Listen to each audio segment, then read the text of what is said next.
Hello, and welcome to episode 8. Hello. It's good to be back. Yes, we missed you last week. But I mean, Susan did a great job. She did. Lots of really good feedback. Yeah. So she's awesome. I'm sure we'll bring her back. We knew she was going to do well. Yes, we did. And you'll get to see other team members at points throughout as well. Yep, definitely. But for now, just when I go away. Yeah, for now, I'm Carmen. I own a yarn story. And I'm Kayleigh. I'm one of the shop assistants here. And this is our podcast. Yeah. And the first thing we do is we talk about wine. Yes. Best part. No. No, it just gets us into the groove of reviewing things. Yes, right? it does. And this is a nice mellow review. We did also do a wine tasting. Yeah, we did last week. What, last weekend? It was it was last weekend. Thursday week ago. Yeah. Oh yeah. Mm-hmm. For our friend's burger bar, because he was getting new wines in. That was really fun. It was really fun. It's a lot of wine. He gave us some pretty hefty tastings. Yes, it's not your average wine taste. But we did get him some new wine choices. We did. They were successful. Yes. I need to read this before I open it. So this is again from my Good Pair Days box, my most recent box. This is Mirabello from Prodotto in Italia. Yep. Product of Italy? Yep. Yeah. Pinot Grigio Rosé. It's gonna be good. Oh, I didn't bring the card to read off of. Here, you hold that. I can look it up. It will probably be light and floral. I like that you're guessing. With, oh, it says fresh, dry, and crammed with summer fruit flavors. Perfect wine for any antipasti, or quite simply on its own. Chill to enjoy. Okay, I have found it. Oh, it's sold out. I can't order anymore. Oh no. We better not like it too much. Yeah. Well, I do really want to like it. I hope it's not like horrible. Carmen and I had actually the worst rosé a few weeks ago, and we drank the whole bottle, but we did because we don't like wasting no, things. We don't. Right, so the primary flavors are berries, cherry, citrus, apple blossom, floral, and savory. I still really like there's a horseshoe for the same symbol. We are so in love with pretty much anything that Mirabello produced, and this gorgeous Pinot Grigio Rosé is no exception. Look out for lovely crystalline citrus fruit that combines with very subtle red berries and a dusting of florality. Totally delicious. I like dusting. Florality. Yeah. That's a good word too. Origin, the spiritual home of rosé is Provence in southern France. Mainly grown in, rosé is found all over the world these days, but coastal regions are especially well suited to the growing of red grapes for rosé. Okay, tasting profile. Pavia, okay. It is dry, medium body, some fruitiness, low tannins, high acidity, no oak, medium alcohol. Cool. I think it's gonna be classic, very easy to enjoy rosé. Feels. There was another white in my box this week, but it just looked like a wine that really needed food with it. Okay, yeah. And so we had a few of those last week. Yes, we did. So I brought this one instead because we don't eat during the podcast. No, we don't. That wouldn't go well. Talking with be a bit messy. All right, cheers. Cheers to episode 8. Yes. Right? Yeah. Oh, that smells nice. Yeah. I mean, it's pretty... Oh, it's a bit interesting. It's got like a sort of weighty end to it. Yeah. You got like a little tingly fruit flavor at the end too. But it's a pretty classic rosé, I'd say. Yeah. Very easy to drink, and is one you would want to bring to the cricket on a Saturday. I've been watching the Ashes lately. Oh yeah, it's the women's Ashes, right? It's the men's and the women's this summer. It's double Ashes. Okay. It's very exciting. So when the men aren't playing, the women are playing, and so it's Ashes all the time. Okay, I see. Basically my life for the next month and a half. I'm gonna have to go to the cricket with you. Yes, you are. Because we are now sponsoring. Yes. We're sponsoring some cricket. So my partner Sam is on a cricket team in Bath, and they are looking for some local sponsors to sponsor the, well, and they're hopefully all Bath businesses. Yeah. So it's a way to kind of bring the businesses together and, you know, support a local team. Yeah. So it's a bit and fun. We've not supported a local team, and I thought, why not cricket?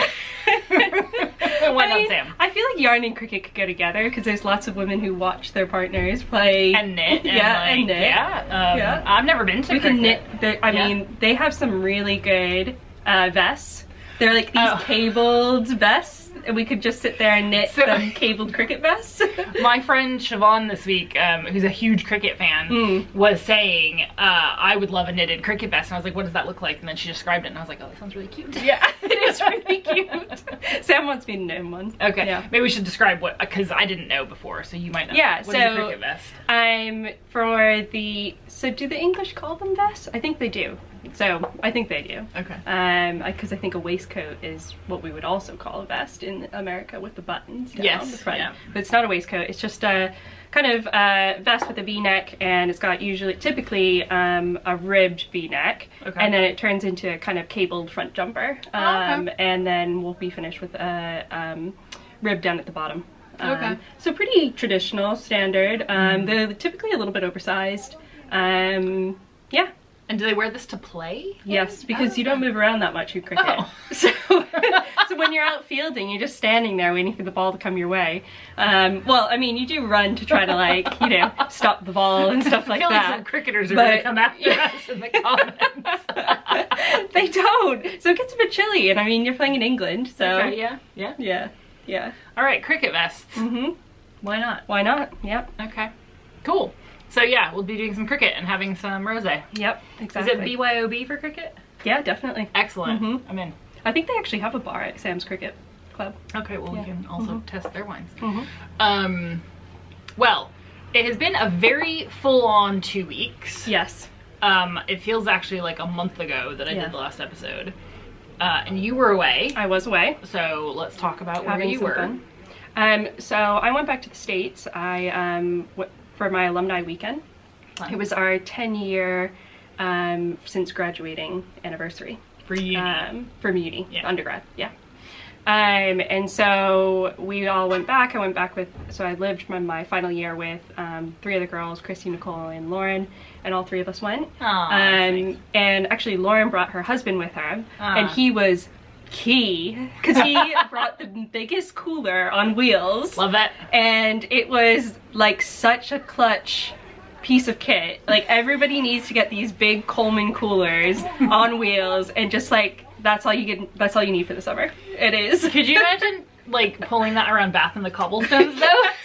No, I think it would be great. It would just be so good.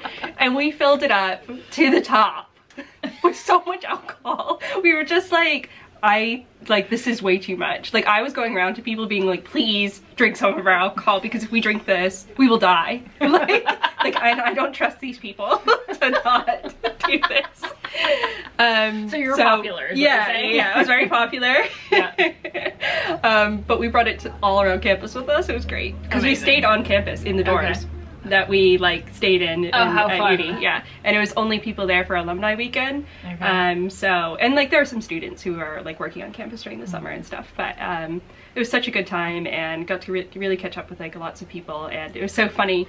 Well, shout out to my friend Chloe, who I went to uni with. I think she said that she would watch us sometime. Oh, hi Chloe.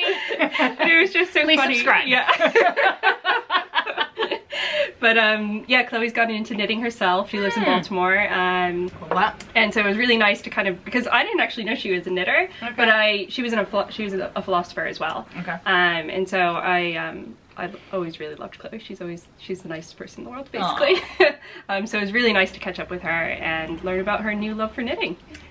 She's a big fan of petite knits. That's aren't we all? Yes, exactly. Yeah, I know. I don't know how you can't be a fan. Yeah. Simple, stylish, elegant. Yep, exactly. I bet we all want to be that easy breezy. Easy breezy beautiful. That's the cover girl motto. Yeah. Is that even still a makeup brand? I don't know. I always associated with America's Next Top Model too, and that's definitely not a thing. Oh. Because they used to be like, oh, if you won, you were the next cover girl. Yes. For that. Very true. Yeah. Germany's Next Top Model is still going. Is it? I saw Heidi Klum, because that one's hosted by Heidi Klum. And actually, that was really good. I used to be obsessed with it in Germany. Hosted by Heidi? Yeah. Oh, that's so interesting. I've seen America's Next Top Model. Obviously, that was on when I still lived in the States. But I never liked how competitive and catty it was. Yeah. Well, that's the best part. It was too much for me. But Heidi's German version is like quite a bit more nurturing. Is it like kind of like Bake Off? A little bit. I mean, there is competition, but it's like she's just nicer and more supportive. Okay, that's and like good. the whole cast is, instead of being like, I mean, no. Yeah, America's Next Top Model Tyra is a little bit problematic. Yes. Yes. Especially like the early seasons. Oh yes, I can't imagine. Very going back to watch 90s, that. like late 90s, Yeah. early 2000s. You know, diet culture. I mean, Oh, such fun times we had during that time period. exactly. But it is good to kind of go back and look at the clips and be like, oh my god, that is ridiculous, and just see it from that point of view now. Of like, I know that's ridiculous, and I can take that judgment of it now. But how did we get into that? Cover girl. yes, Right. we're really going on tangents today. But anyway, so that was the first part of my weekend. Was in Southern Maryland. St. Mary's was my college, and I actually got to see my grandparents because they still live in the county where I went to, where the college is located. Okay. My grandfather is a professor at the university. He teaches philosophy. Oh, yeah, yes. Ethics and logic. Hey, family philosophers. Yep, and then my grandmother is the manager of a yarn store. So apparently my entire identity just has to be pulled from my grandparents. So what yarn shop does your grandma work at? She works at Crazy For You, which is in Leonardtown, Maryland. Nice. So St. Mary's is like kind of in a weird location of Maryland, because you think of like Maryland as like the Eastern Shore and then like Baltimore and then DC. Yeah. But they actually have a Western Shore as well, which goes down from DC basically all the way down to where St. Mary's is. And they're at the bottom of that kind of peninsula there. Okay. And so they're kind of like, basically the Potomac comes up past Virginia into DC. Okay. And then the Western Peninsula is on the other side of the Potomac. But then basically on the other side of the Western Peninsula is the Chesapeake Bay, which is the one that goes up. And then on the other side of that is the Eastern Shore. Okay, might just put a map up. Yeah, exactly. Little geography lesson for y'all. So it's in a very secluded kind of location, but Ellen's done such a great, she's the owner of the yarn shop, Ellen Lewis. And she's done such a great job of kind of creating a community down there in a really kind of rural location, but expanding it now. Like she's got people coming to their retreats all across the country, which is really great. So what started off really small has really turned into a really great, vibrant community. Oh, I love that. How long has the shop been there? I want to say maybe 15 years now, maybe longer. That's awesome. Because I'm trying to, so my grandparents moved there in 2001. So that would have been now 20 something years ago. 22 years ago. And my earliest memory of the shop was, I want to say, when I was kind of maybe 12, 13 years old, I want to say. And so that would mean, God, math, that would be like 20 years ago actually, almost, because I'm 31, gonna be 32. Yeah, so, but if you're 14, 15, yeah, that's like 15, 16 years. Yeah, okay. So it might be longer than that. But my grandma's been working in the shop since I've been, well, she was there when I was at uni, so she's been there for quite a while as well. Very cool. And yeah, her and Ellen are amazing. They have their own podcast as well. You were on it, right? Yeah, yes. So I was on that one. So I was cheating on my podcast friend of Carmen, but I did ask for permission. Which you didn't need to do. I didn't want her to feel like I was cheating on her, even though I was. I mean, obviously that is how I felt. Yeah. But that's why I brought Susan on and was like, whatever. I can, two can play at this game. But we're totally joking. Yeah. We actually don't care. But it was a really good chat with Ellen, so if you want to catch up on that, we'll drop the link in the bio as well. What's her podcast called? I think it is called Crazy For You. Okay. And it is on YouTube. Okay. Yeah, we'll definitely drop a link. She also too, she does hers live. Oh wow, that's cool. Yeah, and I think it's every week or every other week. Nice. And so if you are, I think they're on a Wednesday typically. Wednesday evening. Yeah, yeah. We should try live ones. Yeah. Does that mean people can type in questions? Yeah, that's why she does it live. Like yeah. That. Could do a little special live episode. Yeah, yeah. That'd be great. Let us know what you think about that idea. So while I was there, of course, I had to go to the shop. Obviously. Yep, not just to film the podcast, but you know. Show us what you got. Yep. So one of the things that Ellen has always had, and I have always loved, is the brand Noro. And so Noro. when I was going, I was like, oh, I definitely want to see what kinds of yarns that she has now.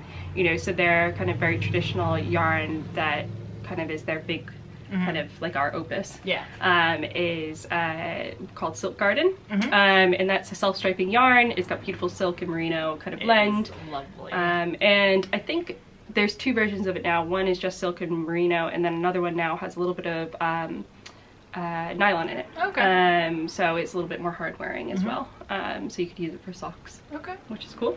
But this one is called the Madara, and it is amazing.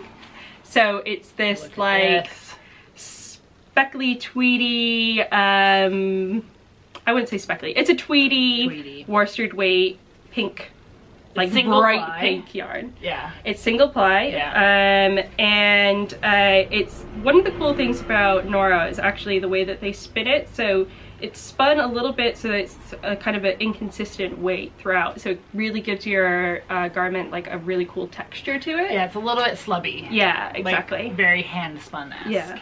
Yeah. And so they had this color, which is this like basically Carmen pink.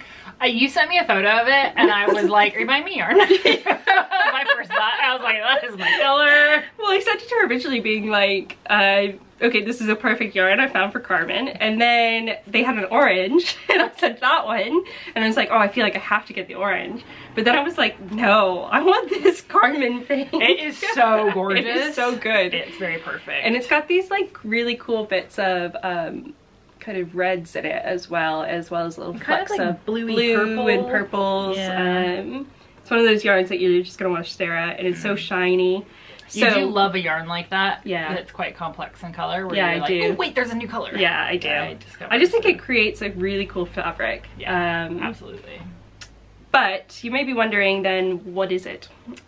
So it is 60% wool, 30% silk, and 10% alpaca.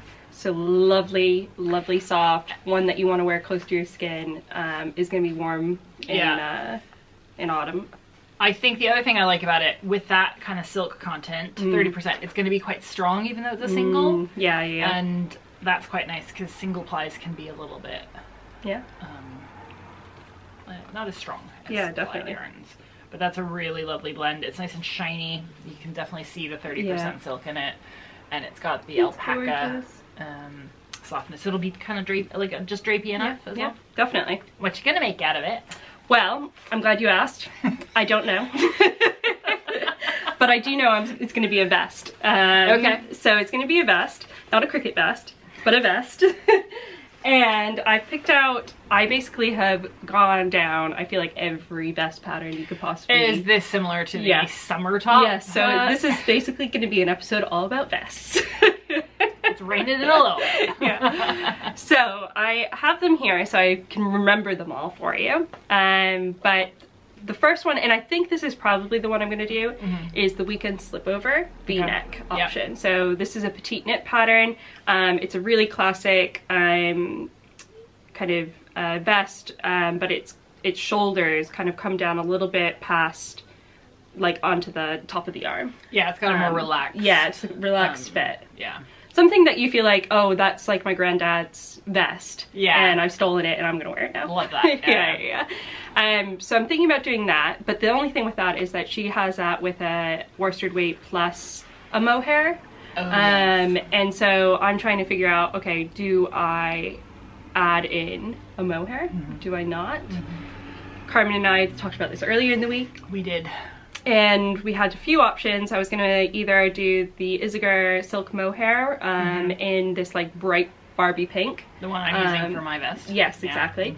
Or I was gonna go with the Rosarios for Aurora. Yes. In this like lovely, almost like winey color, but it's a little bit more pink than wine. Yes. It's very pretty, that color. Yeah. It's quite unusual. Yeah, it is. But it's a bit more red than would go well with that. Exactly. And the Barbie pink is like more, well, it's more Barbie pink. Yeah. And this is lighter. Yeah. So after thinking, we collectively decided, and I agreed with Carmen's advice, is that the Noro is so beautiful that we just have to like let it show itself off. Yes. We're not gonna pair it with a mohair. And I think that's the right decision. Absolutely. So I think I'll just do a swatch. I mean, I'll do a swatch anyway. It will help me decide, I guess, which pattern I actually want to do. We know how much you love swatching. I hate it. I hate it. It's so funny though. Like, I was working in the shop today, and every customer I was like, well, of course you need a swatch. And they were looking at me like, what? Really? Do I have to? Like, come on, tell me the truth. And I was like, no, you do. You really do. You absolutely do. No, you do. I was like, I hate it myself. I always fight with it every single time because I just want to like get the project on the needles and going. It's part of the project though. Yes, it is part of the project. And I am actually learning, and I think Alex, who also works in the shop, who's a designer in her own right, a very talented designer. Very talented, yeah. So Alex Bird, she, I think, has talked to me more about why swatching is actually a nice part of the process. It like helps you figure out the project, be a bit more creative. It's like where you're doing a lot of the problem solving before you actually get into it. And so if you think about it in that way, that really helps. Yeah, that's kind of like you're a designer in that moment, exactly. That's what designers do. They swatch and swatch and swatch until they come up with something. Exactly. I think that's the difference though, is like we go into a yarn shop and we pick out yarn for a project.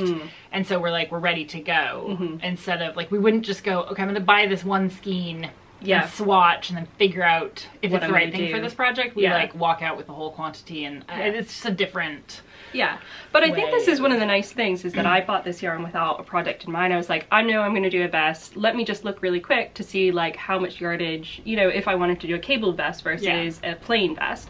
If the cabling is going to take more yarn, so like if that's the case, then I'll get the more yarn option to make it safe. And then anything that's left over, I'll make Carmen in a lovely beanie. She's like, make a small thing. Carmen wants a beanie. I mean, Carmen can also buy the yarn herself. It's not really a problem. Yeah, I know. I was kind of like, do I just buy all of Ellen's stock in this color and bring it back? And then everybody gets one? I think everybody would have loved you for that. Right, exactly. But so yeah, so I think that's probably the one I'm going to do, but I'm also playing around with the idea of doing one called The Best Vest by James Watts. Okay.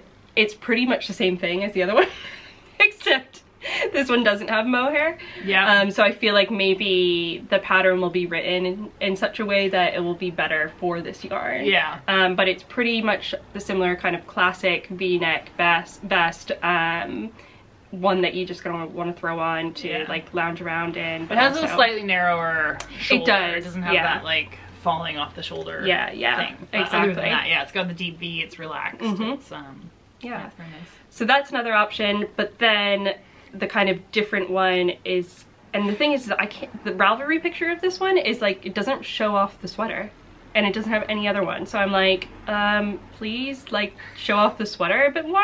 But it's this lovely cabled vest, and it's got these X's in the front, cabled X's in the front, and then it has this honeycomb. It's quite classic looking. Yeah, like, very classic sort of looking. Irish fisherman classics. Yeah, exactly. Like, like I'm almost tempted to be like, Amanda, can you design me something in this? That's like of this vibe, and then ask Amanda to make me a custom pattern. It's the problem, we have access to designers and we're like, we're not one ourselves. We're like, could you just is there a possibility that you could? And Amanda would always be like, yes, of course. But she'd be like, ooh, I don't know, and then she'd come in a day later and be like, yes, I've done the whole thing. I was doodling. Yeah. And swatching. Yeah. And yes, I can do that and it'd be fun. She's doing that at the moment with something. Is she? Oh, actually she showed me. Oh, did she? Yeah, she did. We'll tell you about that at some point later. It's very exciting. It's very exciting. Yeah. So there's this one, it's called Diane by Alice Hammer.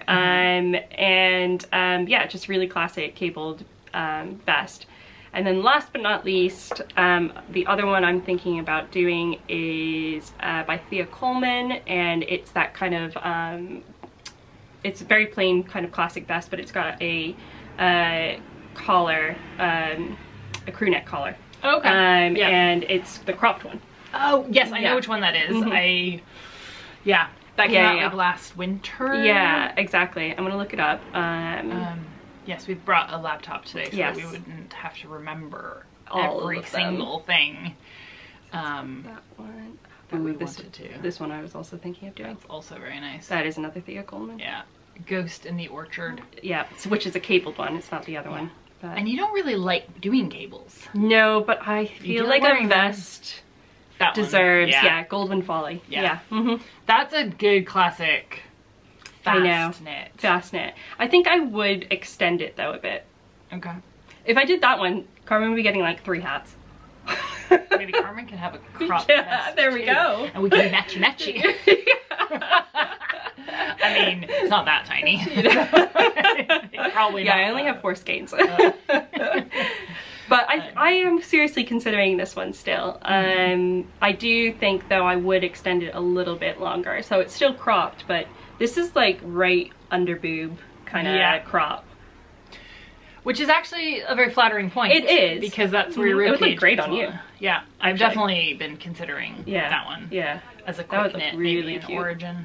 Yeah, definitely. Maybe the Origin with some mohair. Ooh. Maybe a little soft, fluff. A little fluffy. A little fluff, yeah. What color of Origin? I don't know. I mean, that is really where... The Origin's right behind us. Yes, it's like slightly off camera. Yeah, you can't really see it, but it is right there. Yeah. I don't know, because I've got I've got one project about to be on the go in that. Are we ready to talk about that? Or let's talk about that. States?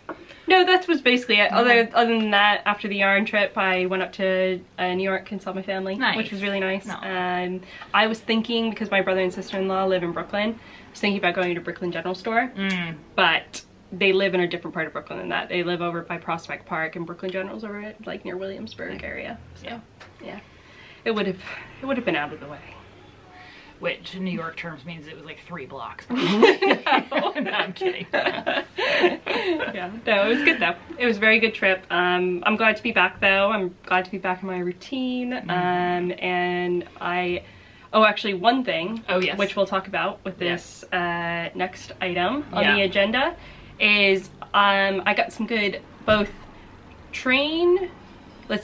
got train, lounge, plain, and that was it. That was all, in car knitting done. Nice. On the trip. All the modes of transport. That's good stuff right there. Yeah. But on my way there, I worked on one project for the full 8 hours. And then at the end of it, we know where this is going. And then at the end of it, I realized I had completely messed it up. I thought I had cast it on size 2, but apparently I only cast on size 1. Oops. And then I was knitting in size 2, and I was like, why the hell is this pattern not matching up? And then once I figured it out, I realized I had to like rip it all back and start over again because I actually want to do size 2, not size 1. Gotcha. Yeah. I did the exact same thing last year. Yeah, with your dot dash. It happens. Yep. And frogging is part of the process. It is sometimes. But you are now moseying. So Susan and I talked about this last week about Fierce, which was just launched by Kate Oates.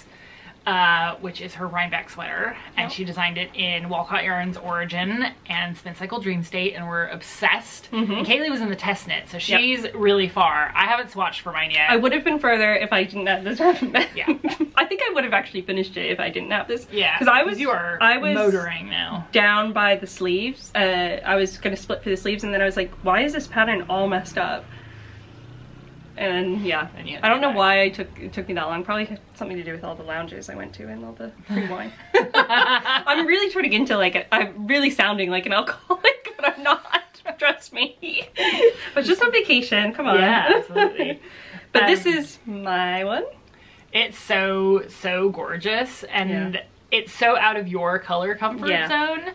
It's so different. It's unexpected Kayleigh. Yes, unexpected Kayleigh.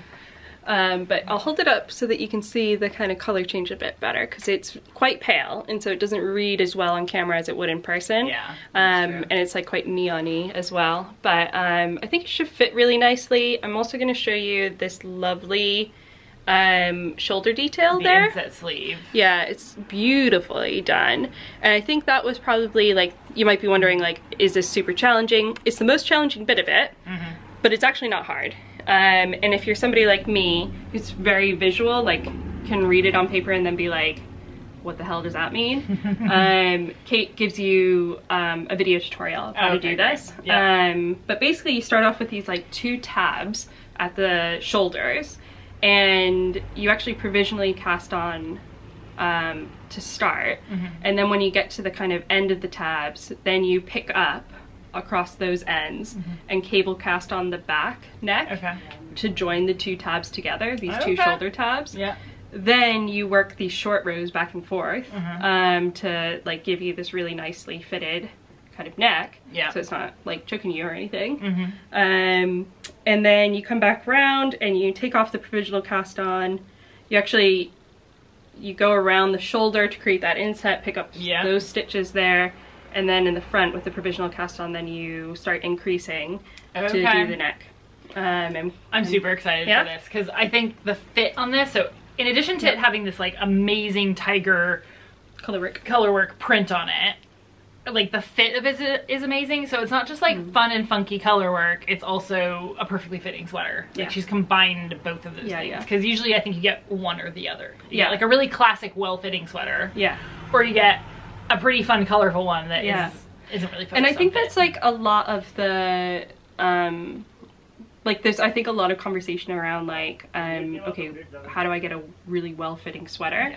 And there has to be a lot of thought then put into the construction of it, because when we, you know, knitting in the round is really great for the fact that you don't have to seam. That you can do these beautiful Fair Isle, Icelandic colorwork, you know, traditional colorwork sweaters that are in that kind of yoked round pattern, right? But there comes with that you might not always fit your shoulders the way that you would expect. Or you may have to cast on one size for the shoulders and then go down, which can be really tricky if you have colorwork repeats that you're dealing with. And I mean, Kate talked about this, so with the Cal kickoff, and she talked about that quite a bit. It took her a long time to figure out the stitch pattern, like the repeat, and how to get it to work for all the sizes, because a lot of grading, if you haven't spent a lot of time measuring bodies, and really digging into it, you just start like exponentially grading out for larger sizes, which means like the neck gets bigger, the shoulders are huge, and that isn't actually usually proportionate to people and actual bodies, but that's just like the math you would do, right? So she has really thought this out. She spent a lot of time, and that comes across in the pattern. She's extremely thoughtful about everything that she's done in it, and it really comes across in it, because it's not even like when you start the color work, you're actually not like done yet with like the construction bit. Love it. Because you get here and you're actually then like doing these shoulder tabs where you're increasing out for the sleeves at the same time. So you're doing like basically the inset shoulder, the sleeve, and color work. All at the same time. All at the same time. That's a lot. And she's figured out the math somehow to make it work for every size. That's amazing. So it is pretty amazing. And then actually, even you might think then when you split for the sleeves, then you're done. But you're not. Because then you do these like this underarm here where you increase there as well. That's cool. So you then create this like your full bust. Yeah, exactly. So it's super fitted then. It's like she has figured it out for your upper bust and then your full bust as well. And she has both sizes then in the pattern, and she actually gives you a long instruction about how to choose your size and what it means for her pattern and why she's doing that. And then like if you're in the middle of two sizes, she gives you advice about which one to then pick. So that's so great. It's really well thought out. She's a fabulous designer. Very talented. You are using Wild Lilac. Yes. So I'm using the main, I guess to, for anybody who's listening rather than watching.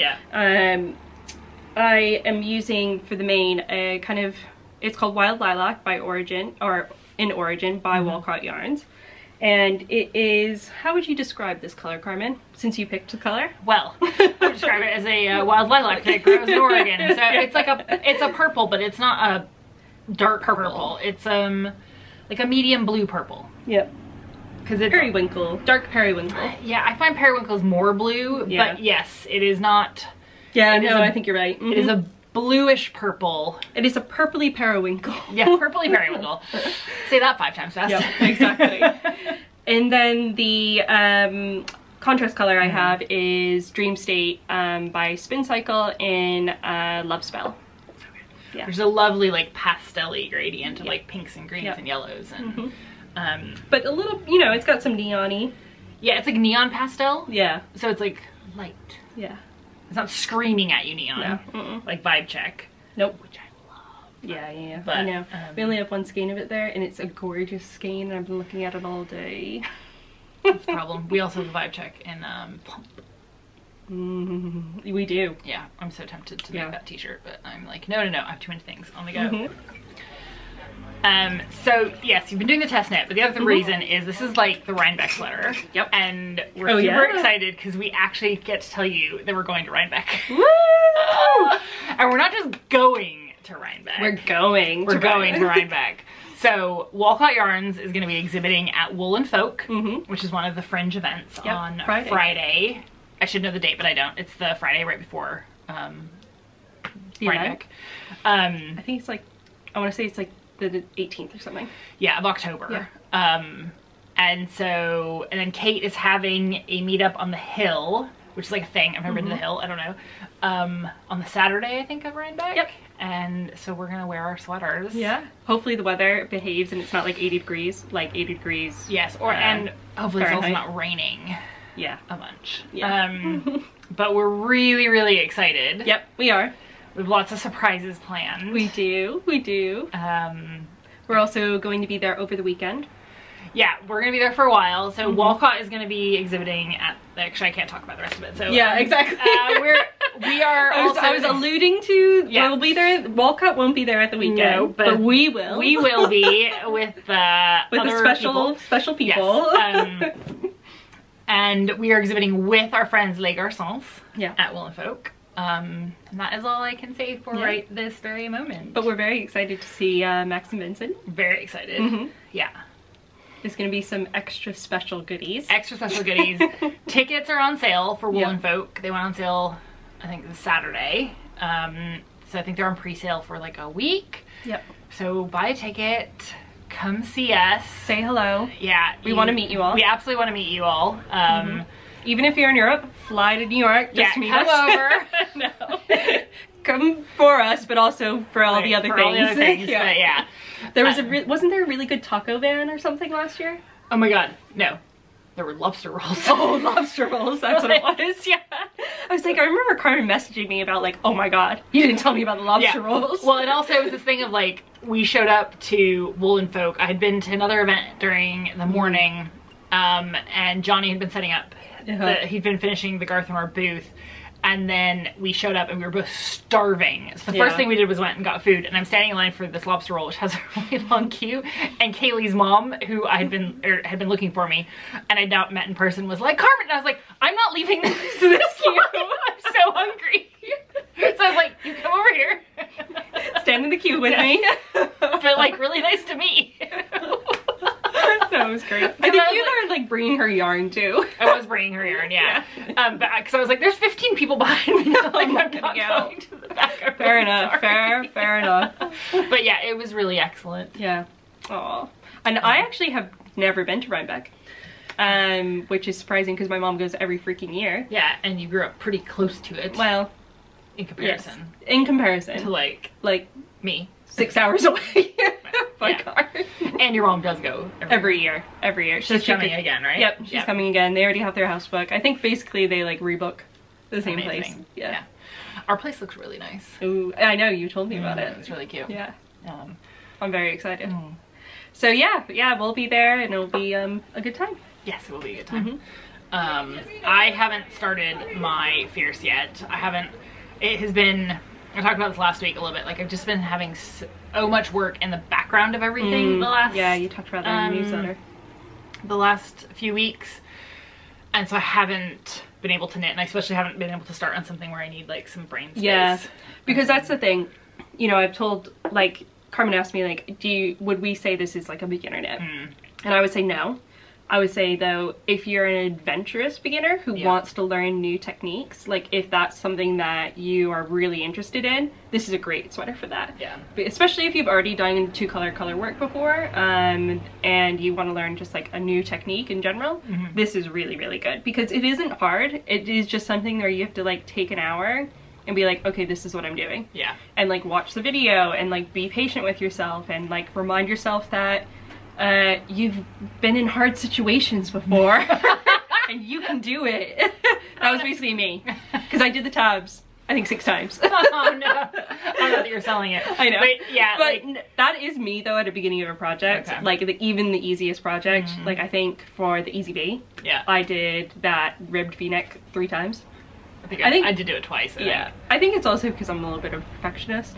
So like if I don't, like I think on this one of the times I did the 2 tabs was that my row gauge was like a millimeter off on one of them, so they weren't perfectly the same size, and I was like, no, I need to pull that out. It's gonna bother me if they don't line up. Okay. This is actually, this is why I also know I need to swatch for this, because I usually am really good on especially with stitch Origin, gauge. Although this is on a 4.5 millimeter, which we'll see. I like Origin on a 5. That's sort of my favorite needle for that, but it is a bit more dense as well. Then, but my row gauge is so off sometimes, and that could be a real problem with like the depth, especially with how fitted this is.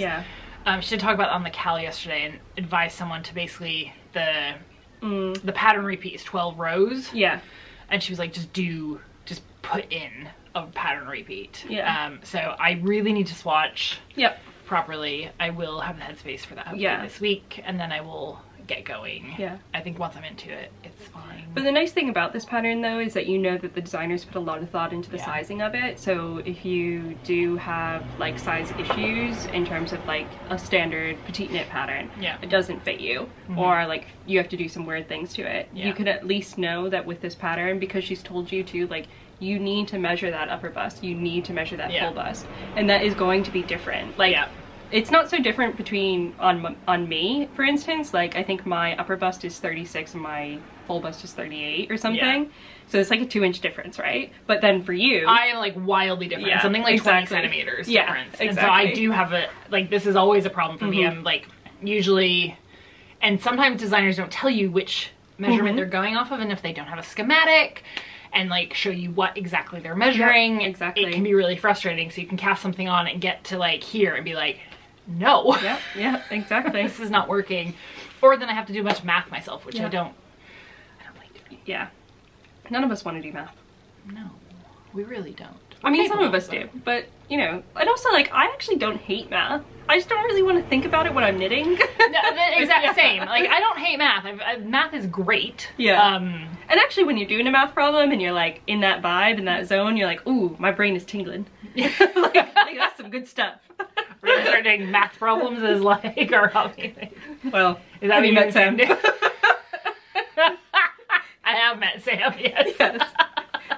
Sam and I were at a bookstore like a few months ago, and he got this like GCSE like basically book of math problems, but aren't like supposed to be solvable, and it's like one of those books that they use for Oxford interviews. And he picked it up in the cellar. It was at a used bookstore, and I mean, this wasn't like marked or anything, but the owner of it was like, oh, actually that was my son's, and he used it to get into Oxford. And he was like, why are you picking it up? And Sam was like, oh, I just like it.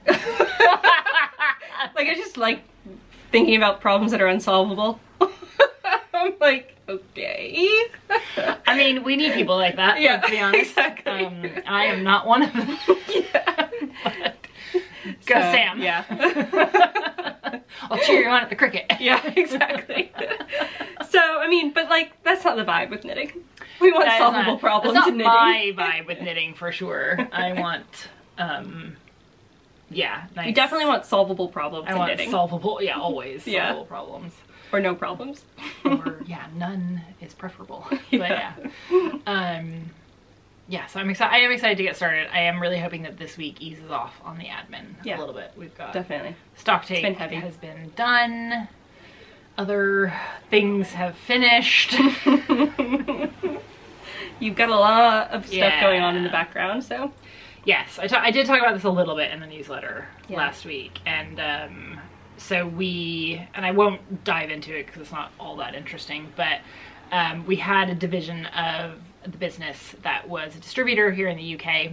It was called Octagon Distribution, and I ran that for like 7 years, and we had to close that at the end of last year because it was very close to pulling everything down with it. Just the market conditions were too dramatically different. A lot of shops that we had typically been selling to, both in Europe, like there's so many factors. There's Brexit, a lot of factors pandemic, that I cost really of living, like. I won't bore any of you with, but the end result is that we closed that part of the business. But we've had some lingering things from it, and this is our fiscal year end in June.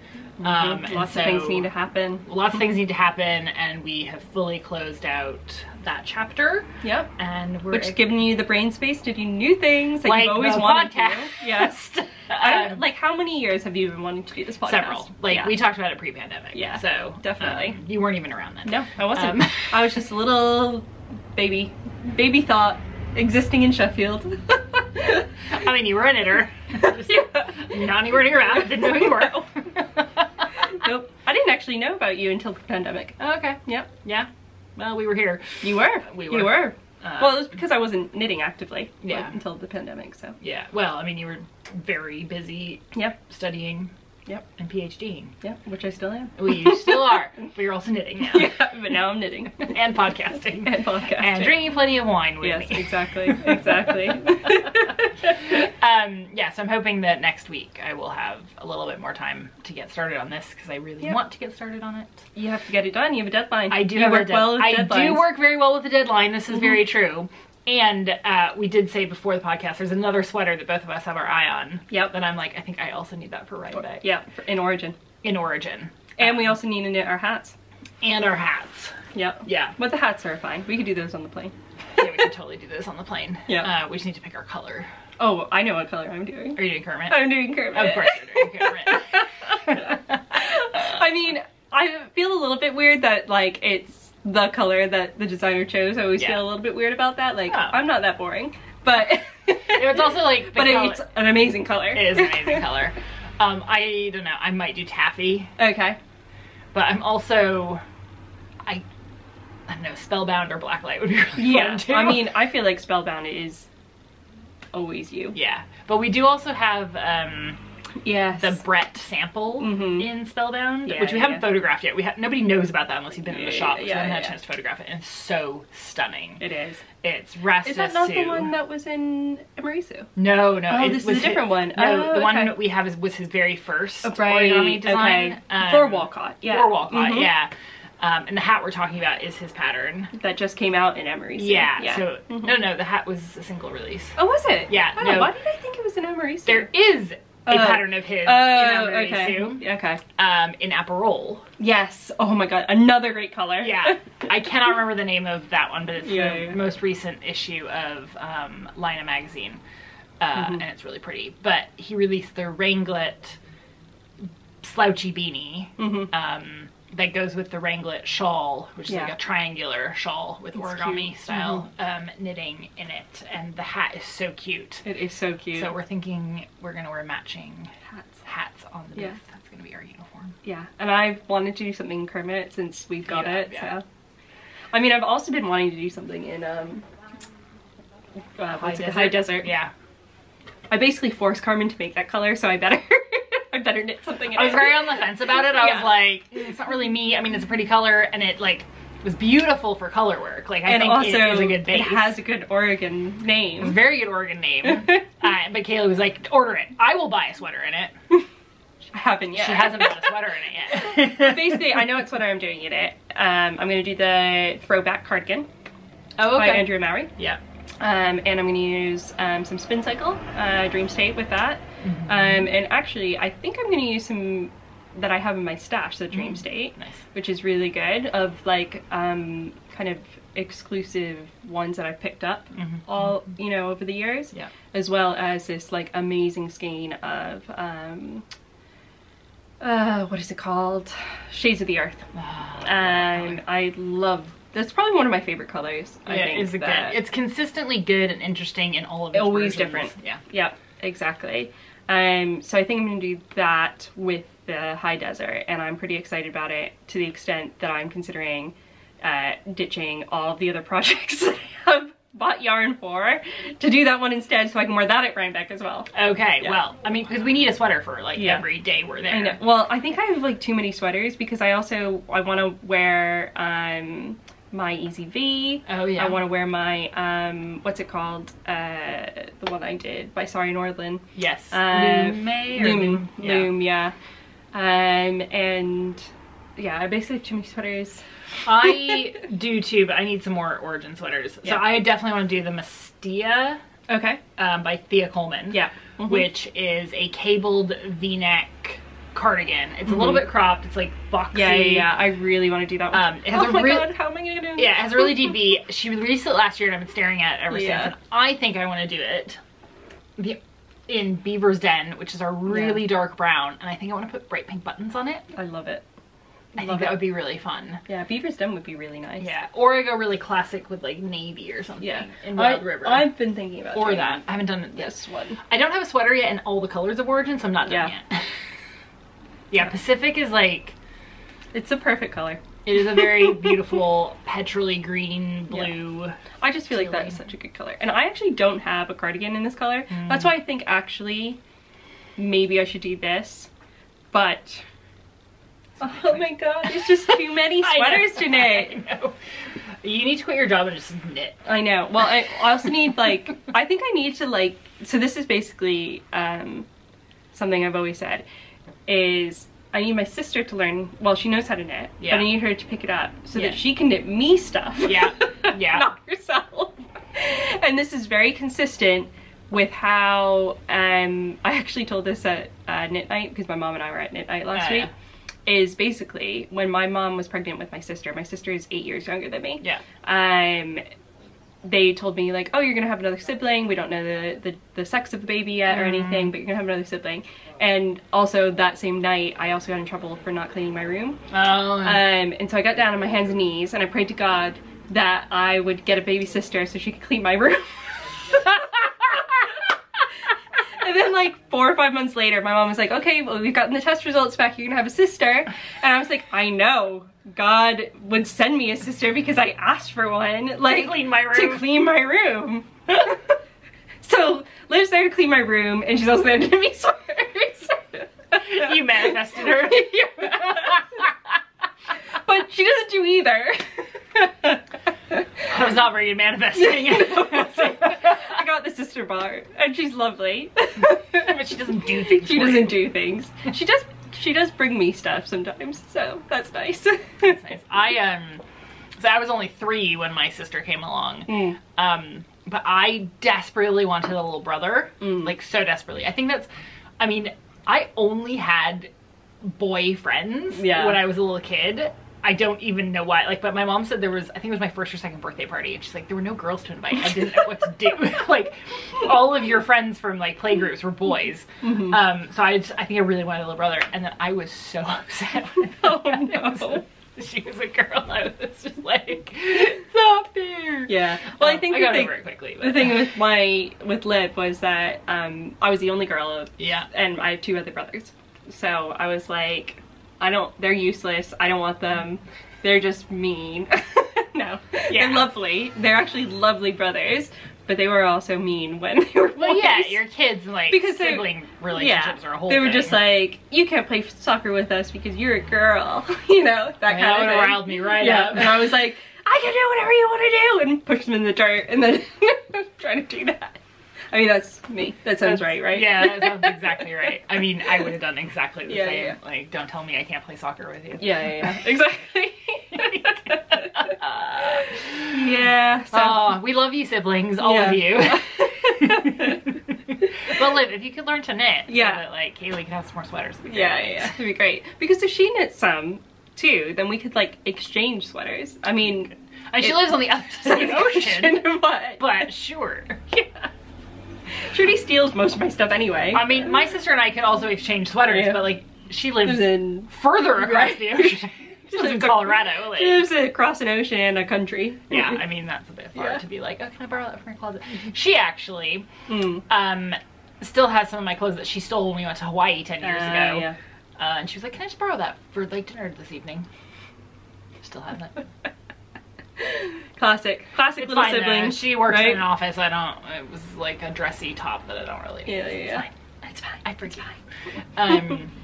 So yeah, that is what we are up to. Lots of knitting because we are super excited for Rhinebeck. Super excited. Too many projects that we want to knit. Yeah. I also want to knit my Moby sweater, which I've been talking about since the beginning of this podcast. Which is in Garçons and silk mohair is the girl. Yeah. No, I've also got all those summer tops I was gonna do. I've got I have my Kungus, which I know I promised would be done by this week. I have not knit a single stitch in 2 weeks. It's really quite embarrassing, but I will get there. You will? When I finally get time to sit down and knit, I'm very fast. Yep, you are. Like what I got going for me. Yep. Yep, and I have the Summer Breeze or Sea Breeze tee by Park Williams to still knit. I also wanted to do those trousers. I think maybe leave the trousers. I know. Trousers are just gonna take forever. They are. But they're amazing. They are. They are amazing. And as soon as I have a flight booked to like go to Italy or Greece or something, I'm gonna be knitting them. Yeah, that's fair. Yeah. Book that flight first. Yep.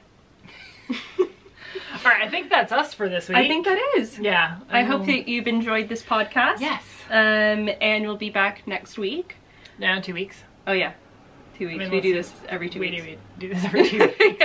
I'd love it if we did every week, but we have enough trouble scheduling every 2 weeks. So. Well, that might change though.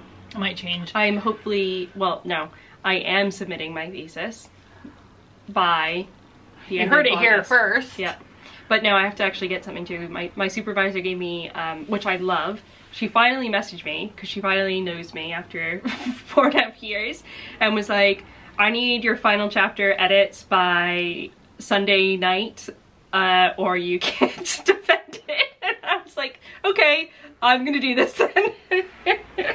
Kayleigh likes a deadline? I do like a deadline. Give me a deadline. If you want something, make it non-negotiable. Be like, you will die, and so will all of your children. Also tell her that you're gonna be desperately disappointed. Yes, in her, my gosh. And you'll have it immediately. Yeah, actually, you'll have it like, if you tell me you're gonna be desperately disappointed, I will actually like over deliver. It will be the best thing that you've ever read in your life, and it will be like 2 days early.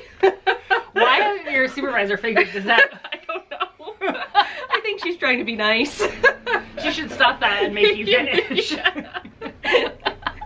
Yeah, so the rest of us want to stop hearing about your dissertation. Yeah.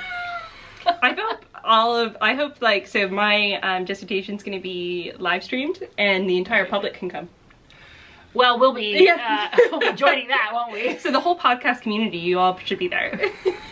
And you can actually ask me questions. That's cool. I will definitely be there. You'll have a good question too. Will I? You will. You always have good questions, Carmen. Alright. Okay, before we get into another half-hour discussion. Yeah, we'll end it here and we'll finish the bottle of wine off camera. Yep. And so thank you for joining us. Thank you. Please subscribe and share us with your friends. And we'll see you soon. And like. Yes. Like, subscribe, and comment. Bye. See you later.